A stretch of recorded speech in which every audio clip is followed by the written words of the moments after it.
पुराने चीन की एक घटना है। बहुत प्रसिद्ध है ये कहानी चीन में। पुराने चाइना में एक व्यक्ति रहता था जो संन्यास्त हो जाना चाहता था, बस खो जाना चाहता था। एक दिन वह अपने गुरु के पास गया। गुरु के सामने सन्यासी होने की इच्छा जताई। गुरु ने कहा कि तू सच में सन्यासी हो जाना चाहता है या बस सन्यासी दिखना चाहता है।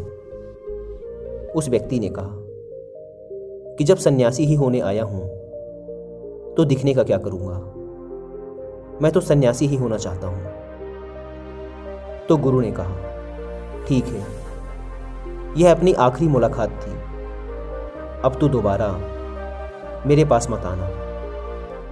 जब जरूरत होगी तब मैं खुद तेरे पास आ जाऊंगा। इस आश्रम में 500 सन्यासी हैं।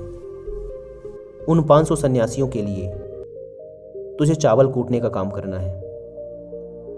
ऐसा कहा जाता है कि वह सन्यासी अगले 12 वर्षों तक चौखट के पीछे एक हल्के अंधेरे से कमरे में बस चावल ही कूटता रहा। 500 सन्यासी थे उस आश्रम में। वह सबके लिए चावल कूटता, सुबह से उठता, चावल कूटता रहता, रात थक जाता तो सो जाता। 12 वर्ष बीत गए। वह फिर कभी दोबारा गुरु के पास नहीं गया। उसने भरोसा कर लिया था कि जब गुरु ने कह ही दिया है कि जरूरत पड़ने पर वे खुद आ जाएंगे तो बात ही खत्म हो गई। शुरुआत में तो उसके मन में कई तरह के विचार चलते रहते, लेकिन जब पूरे दिन बस चावल ही कूटना है तो विचार करके भी क्या फायदा। धीरे धीरे उसके मन से विचार भी विदा होने लगे। वह बस सुबह उठने से लेकर रात सोने तक चावल ही कूटता रहता। जब गुरु ने कह ही दिया था कि तुझे चावल ही कूटना है तो बस सारे प्रश्न ही खत्म। गुरु ने कहा है तो सही ही कहा होगा। 12 वर्षों तक चावल कूटते कूटते उसके मन में विचार आने ही बंद हो गए। मन एकदम शांत और खाली हो गया। ना कोई विचार, ना कोई उलझन, ना कोई अड़चन। सीधा सा काम, सुबह उठता, चावल कूटता रहता, रात होती तो सो जाता। पिछले 12 वर्षों से यही उसकी दिनचर्या बन चुकी थी। विचार मुक्त होकर वह बस अपना काम करता रहता।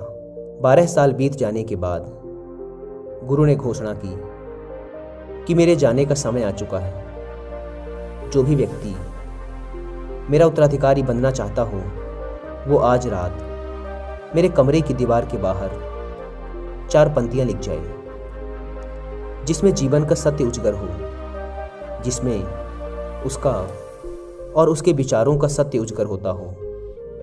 लेकिन ये विचार उसके खुद के होने चाहिए, यह उसका खुद का अनुभव होना चाहिए।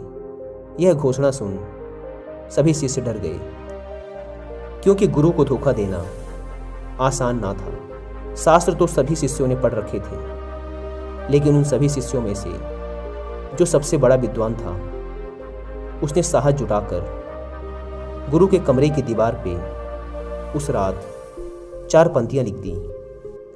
उसने लिखा कि मन एक दर्पण की तरह है जिस पर धूल जम जाती है।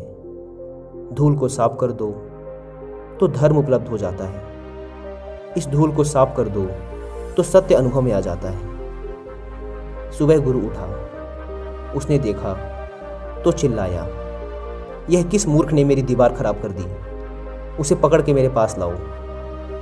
पर वह विद्वान तो लिखकर रात ही भाग गया था। वह डरा हुआ था, क्योंकि यह पंक्तियां उसकी नहीं थी। उसने एक बड़े शास्त्र से इन पंक्तियों को चोरी किया था। इसमें उसका खुद का अनुभव ना था। शब्द अच्छे तो थे, लेकिन उनमें प्राण नहीं थे।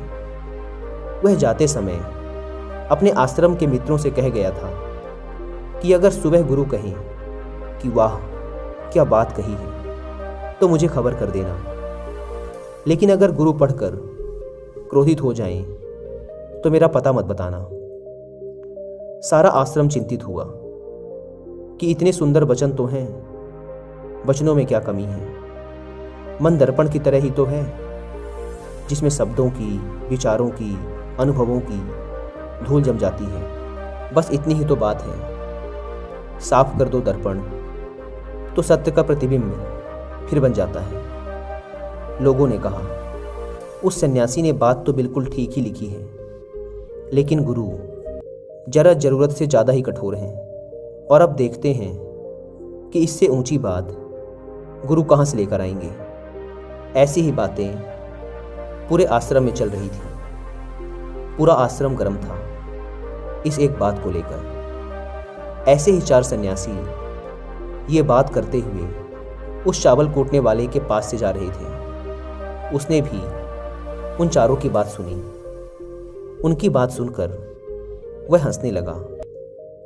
उनमें से एक ने कहा, तुम हंस रहे हो, बात क्या है? उसने कहा, गुरु ठीक ही तो कह रहे हैं, किस नासमझ ने यह लिखा। यह सुन वह चारों सन्यासी चौंके और फिर बोले, तू पिछले 12 वर्षों से चावल ही कूट रहा है और हम शास्त्रों पर सर पटक पटक कर मर गए।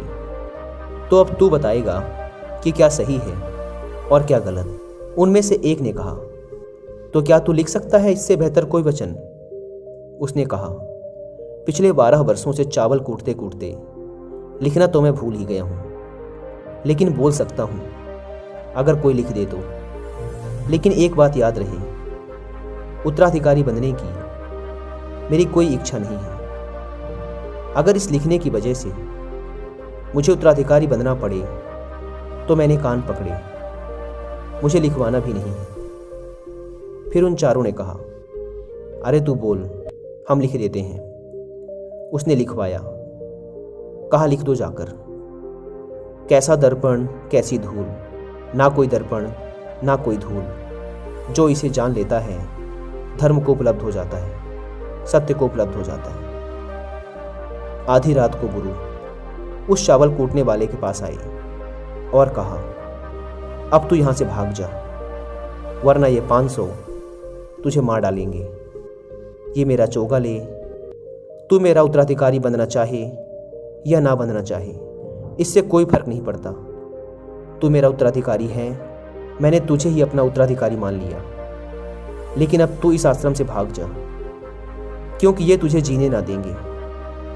ये सब बर्दाश्त नहीं कर पाएंगे कि एक चावल कूटने वाला सत्य को उपलब्ध हो गया, आत्मज्ञान को उपलब्ध हो गया और ये शास्त्रों पर सर पीटते रह गए। इसलिए तू यहां से चला जा। यह कहानी यहीं समाप्त होती है।